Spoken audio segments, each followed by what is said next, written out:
Yeah, a photon with a strangely specific wavelength. Huh, that's weird. Creates an electron-positron pair with how much kinetic energy each? Answer in kilo-electron volts. That's interesting. I wonder why.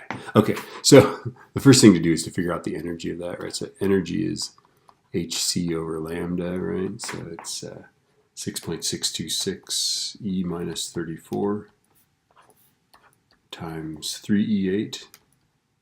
That's the speed of light over this strangely specific 5.27113 times 10 to the minus 13th meters, right? And that'll give us joules of energy. Okay, so 6.626 e minus 34 times 3e8 divided by 5.27113 times 10 to the minus 13th.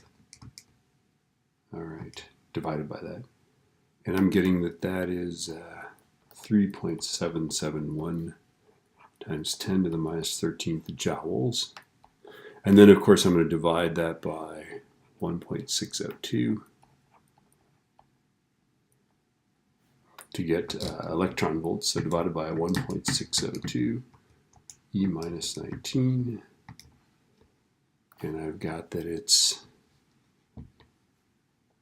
that is 2, this is joules, right? So 2351199, and that's EV, right? And then we gotta go comma and comma. Wow, that's a lot.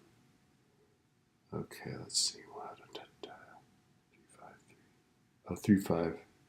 Why did I put a 1, 1? I don't even know. It's 353. Okay, I'm good now. 2353999. All right, and then I'm going to divide that by 1e6. I won't have any room left. And so this is EV. I want to get MEV, so I'm going to divide by 1,000,000. 1e6, and I get 2.354. 2.354 MeV, right? Now I got to figure this out, right? It's electron-positron, right? So the mass is 0.511, right? So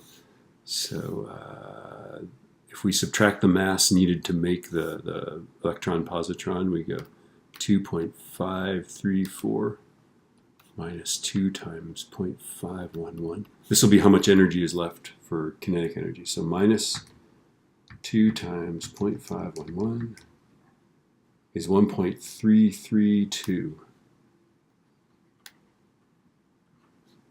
MeV, and then of course divide by 2, right?